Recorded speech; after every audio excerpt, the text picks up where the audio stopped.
কেউ আংশিকভাবে।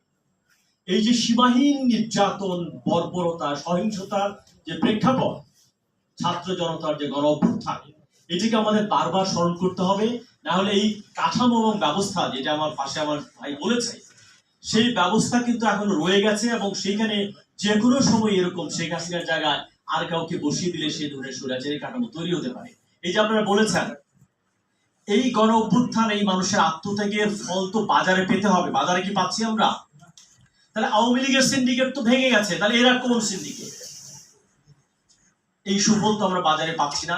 এই প্রশ্ন, এরা কারা? তাহলে তাদের নামগুলো বলতে হবে, তাদের মুখোশ উন্মোচিত করতে হবে। তাদের ফল তো পাচ্ছি না।